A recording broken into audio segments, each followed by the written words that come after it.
आपको पाई के बारे में बताऊंगा। पाई के बारे में आपने सुना होगा, पाई का वैल्यू। पाई का वैल्यू सबको जानते हैं? हाँ, जानते भी होंगे, बहुत अच्छी बात है। तो पाई कहाँ से आया, कैसे आया और कब जरूरत, कब मतलब ये कैसे लाया गया, क्यों आया, कौन से साइंटिस्ट ने इसको यहाँ पे इन्वेंट किए, कैसे आ गया ये चीज़, तो उसके बारे में हम लोग आज के क्लासेस में डील करेंगे। पाई क्या होता है ना। पाई के बारे में तो आप जानते हैं, पाई का वैल्यू जानते हैं, है ना, आप सब जानते भी होंगे। लेकिन मैं आपको वो बातें बताने वाला हूँ जो शायद आप नहीं भी जानते होंगे, कुछ लोग जानते भी होंगे। तो सबसे पहले मैं आपको पाई के बारे में बताता हूँ कि जो पाई का जो शुरुआत हुआ, पाई जो आया, वो आपने नाम सुना होगा आर्किमिडीज साइंटिस्ट का नाम। नहीं सुने हैं तो अगला यूनिट में आप सुनेंगे जरूर। आर्किमिडीज का प्रिंसिपल, जिसमें फ्लोटिंग का रूल्स इन्होंने दिया था कि कैसे कोई बॉडी तैरता है ना। आर्किमिडीज का प्रिंसिपल सिद्धांत अपने क्लास 9th में भी पढ़े होंगे, है ना। तो आर्किमिडीज प्रिंसिपल और क्लास 11th में भी आपको पढ़ना है। तो आर्किमिडीज प्रिंसिपल की बात हम नहीं कर रहे हैं, आर्किमिडीज साइंटिस्ट की बात कर रहे हैं, है ना। आर्किमिडीज जब बहुत पहले की बात है, तो हम लोग अभी देख रहे हैं मोटर, जितने भी गाड़ी, बस आप देखते होंगे व्हील होता है ना, चक्का होता है, व्हील, समझ रहे हैं। तो पहले के ज़माने में जब व्हील नहीं आया था, तो लोग सामान को ढोने के लिए जो व्हील जो बनाया गया, पहले जो व्हील हम लोग पूरी तरह से ये सर्कल होता है, गोल होता है, वो नहीं होता था। पहले का व्हील जो होता था ना, वो टेढ़ा मेढ़ा होता था, ऐसे ऐसे करके, आपने देखा भी होगा बुक उक में कहीं पे। तो टेढ़ा मेढ़ा ये व्हील होता था। होता क्या था कि जब टेढ़ा मेढ़ा व्हील होगा, चरखुट व्हील होगा, तो वो बॉडी अच्छे से मूव नहीं कर पाता था। क्योंकि ऐसा इसलिए होता था क्योंकि पूरी तरह से सर्कल बनाने किसी को आता ही नहीं था उस समय। बहुत पहले की बात है, जब आर्किमिडीज की बात कर रहे हैं, उस समय की बात। तो उस समय सर्कल बनाने आता ही नहीं था कि पूरी तरह से गोल हम कैसे बना सकते हैं।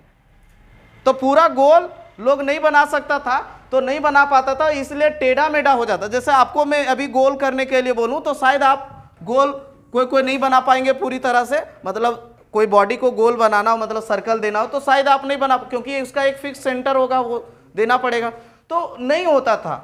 तो वो साइंटिस्ट आर्किमिडीज ने सोचा कि आखिर ऐसा क्यों, कैसे होगा गोल, पूरी तरह से गोल कब हो सकता है, कब होगा। तो उन्होंने ये बात लाया, एक वैल्यू जो लाया, वो वैल्यू को मैं बता रहा हूँ।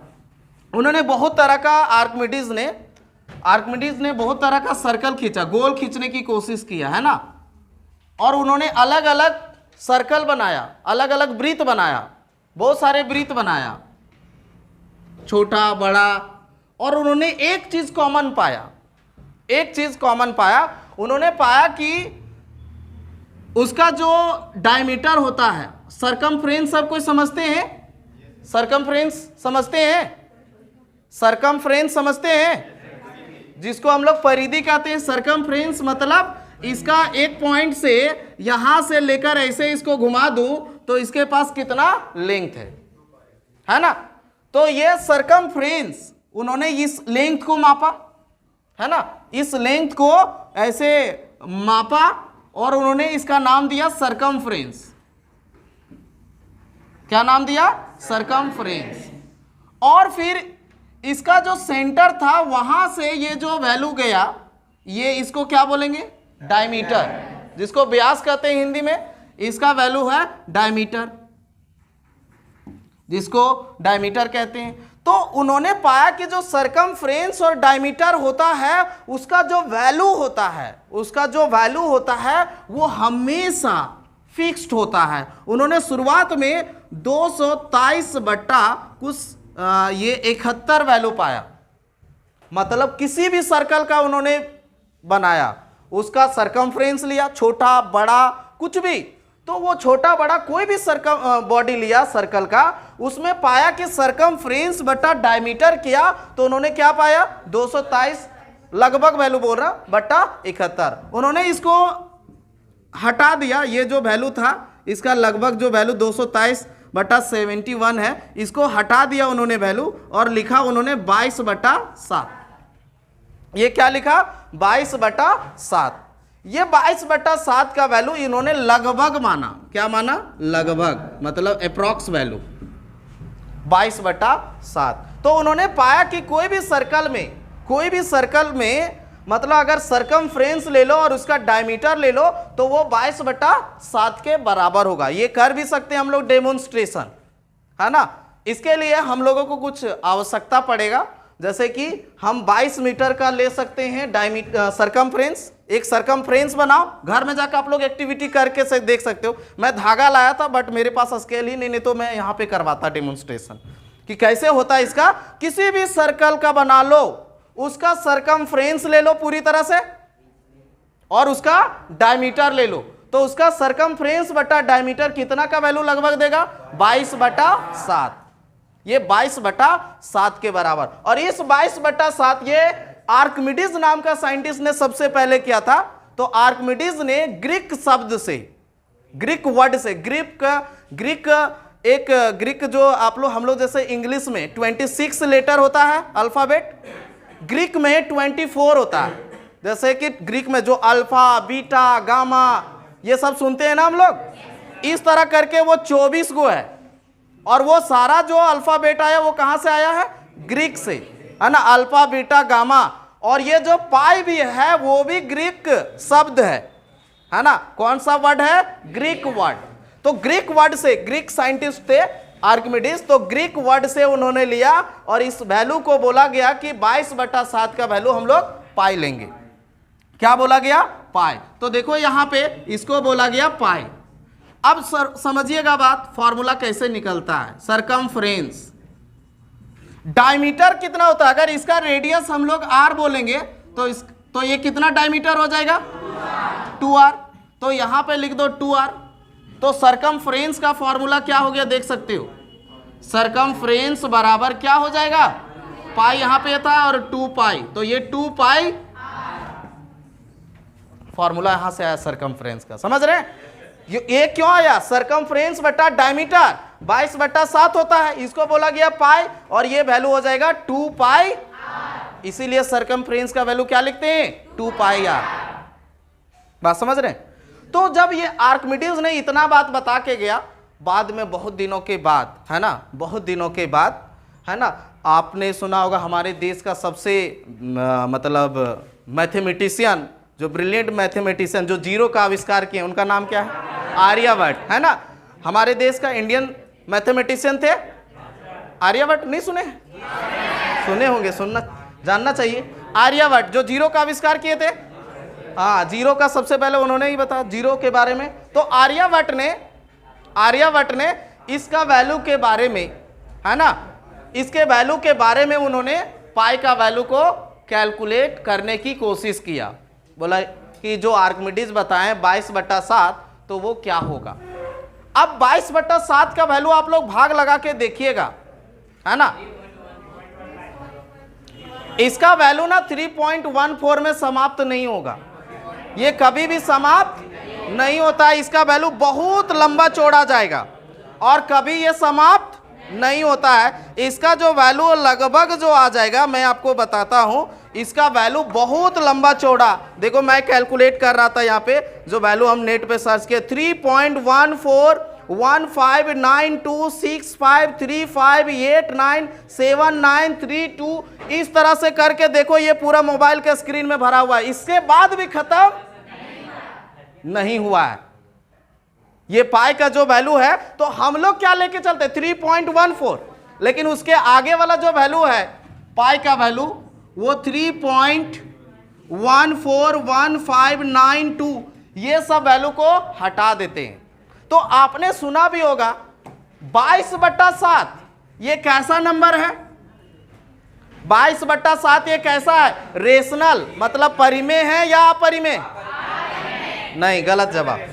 22/7 परिमेय संख्या है, रेशनल नंबर है। लेकिन पाई जो है, लेकिन पाई का जो वैल्यू है वो क्या है? इरेशनल, क्योंकि ये कभी समाप्त नहीं होता, है ना। ये कभी समाप्त 14, मतलब यहां पे कोई भी रिपीट भी नहीं हो रहा है, रिपीटिंग वर्ड नहीं होगा। 141592 आएगा तो एक जैसा सीरीज में कभी नहीं आता इसका वैल्यू। जैसे किसी किसी का वैल्यू आया 2-4, फिर अगला आएगा 2-4, फिर आएगा 2-4, तो इसको 2-4 को बार लगा देते थे, 10th में पढ़ते थे ना। लेकिन ऐसा भी इसको नहीं कर पाते हैं। ऐसा वैल्यू है पाई का वैल्यू। बात समझ में आ रहा है कि नहीं? तो पाई का वैल्यू, पाई का हमेशा ध्यान रखेंगे। जो पाई को अगर पूछा जाए कि पाई कैसा मतलब रेशनल है या इरेशनल है, बात नहीं करो, पाई रेशनल है या इरेशनल है, तो क्या बोलेंगे इसका जवाब? इरेशनल नंबर है। क्या नंबर है? इरेशनल। बहुत दिनों के बाद जब हमारे मतलब एक नया साइंटिस्ट आते हैं, आइंस्टीन, है ना। आइंस्टीन का नाम सुने होंगे। और आइंस्टीन का जो डेट ऑफ बर्थ है, इत्तेफाक देखिए कि आइंस्टीन का जो डेट ऑफ बर्थ है वो 14 मार्च हो जाती है। आप देखो, नेट में सर्च मार सकते हो कि आइंस्टीन का डेट ऑफ बर्थ क्या है, 14 मार्च होगा। तो इसका डेट ऑफ बर्थ देखो, इसका पाई डे क्यों मनाया गया है, पाई डे क्यों मनाया जा रहा है वो समझिएगा। 14 मार्च आपका आइंस्टीन का डेट ऑफ बर्थ है। और 14 मार्च इत्तेफाक देखिए कि जो हमारे स्टीफन हॉकिंस है उनका डेट ऑफ डेथ का जो डेथ है वो भी 14 मार्च है। मतलब एक वो जन्म लिए और उसमें नए जमाने, क्योंकि आइंस्टीन उसके पहले का साइंटिस्ट है, उसके बाद जब इनका मृत्यु होता है तब स्टीफन हॉकिंस आता है। तो इसका जो मृत्यु का टाइम है 14 मार्च, क्योंकि ये बहुत बड़े बड़े साइंटिस्ट थे, मतलब एक फेमस साइंटिस्ट थे ये दोनों, आइंस्टीन और कौन, स्टीफन हॉकिंस। तो अब देखो यहाँ पे पाई का वैल्यू जरा सोचो, बात नहीं करो, पाई का वैल्यू देखो यहाँ पे 3.14। तो इसको डेट बना दिया गया कि ये 14 है, तो इसका बोला गया तीनवा महीना 14 मार्च। बात समझ रहे हैं? क्या हो गया? 14 मार्च।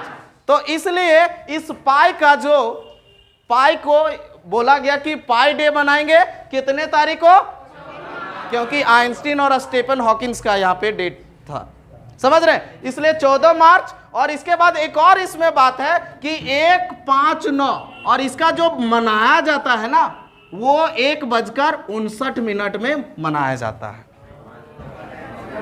वैल्यू को देखिए, 14 मार्च 1:59 में पाई डे को सेलिब्रेट किया जाता। उस दिन कुछ अलग था, इसलिए हमने उस दिन बता नहीं पाया, उसी दिन मुझे बताने वाले थे लेकिन वो टाइम अलग हो गया था, समझ रहे हैं। इसलिए मुझे लगा कि ये बहुत इंपॉर्टेंट चीज है, बताना चाहिए। पता था क्या आप लोगों को? नहीं पता था। तो ध्यान में आप देखो, कभी भी नहीं भूलेंगे पाई डे भी कभी नहीं भूलेंगे। कब होता है? 14 मार्च 1:59। और किनके डेट ऑफ बर्थ पे? आइंस्टीन के डेट ऑफ बर्थ पे। और डेट ऑफ डेथ जो है स्टीफन हॉकिंस का। इत्तेफाक देखिए, पाई आर्किमिडीज लाए और इन लोगों के इति में बनाया जा रहा है। और देखिए कितना मतलब एक अच्छा वैल्यू, जो बड़े बड़े साइंटिस्ट का जो भगवान भी ऐसा वैल्यू बनाता है कि वो उनके डेट ऑफ बर्थ में आ गया। तो बहुत ही लॉजिकल चीज है, जो समझने वाला चीज है, आप समझ रहे होंगे। और यहां से ये 2πr का वैल्यू भी आता है, ठीक है। तो आप लोग समझ रहे होंगे। चलिए, तो अब आप कभी नहीं भूलेंगे, कोई आपसे पूछेगा पाई कैसा वैल्यू है और 22/7 कैसा है। बहुत बार क्वेश्चन पूछा गया कॉम्पिटिटिव एग्जाम में, बहुत बार। और बच्चे लोग ये वैल्यू जान लेता है कि पाई का वैल्यू 3.14 लिख देता है। ये वैल्यू अप्रॉक्स वैल्यू लिया गया है, ठीक है। हम लोग कैलकुलेशन के लिए लेते हैं, एग्जैक्ट वैल्यू इस तरह से आता है, इसमें लंबा चौड़ा बहुत सारा आता है, ठीक है। तो चलिए हम लोग आज यहीं पे समाप्त करते हैं। आप लोग घर में जाके करिएगा क्या कि एक धागा लीजिएगा, है ना, आप लोग घर में जाके करके देख सकते हो। और एक मापने वाला मेजरमेंट लीजिएगा, फीट, 1 फीट 2 फीट, और एक सर्कुलर पाथ बनाइएगा। और उस धागे के हेल्प से यहाँ पे हम लोग एक्टिविटी कर सकते हैं। अगर करेंगे, इसको आप समझ गए तो कर भी सकते हो, यहाँ पे भी कर सकते हैं, क्या करना है कि हम लोग एक सर्कुलर पाथ बनाएंगे, बात नहीं करो, एक सर्कुलर पाथ बनाएंगे। और उस सर्कुलर पाथ, जैसे यहां पे हम बड़ा सा सर्कुलर पाथ बना लेता, सेंटर पता चल जाता और उसका सरकमफ्रेंस हम लोग धागा से माप लेते और उस धागा को सीधा करके, क्योंकि सरकमफ्रेंस को हम लोग इतना गोल सा फीता नहीं होता है, वो सीधा होता है, तो हम लोग इसलिए इसको बैठा के और इसको माप लेंगे कितना ये लंबा जाएगा धागा। और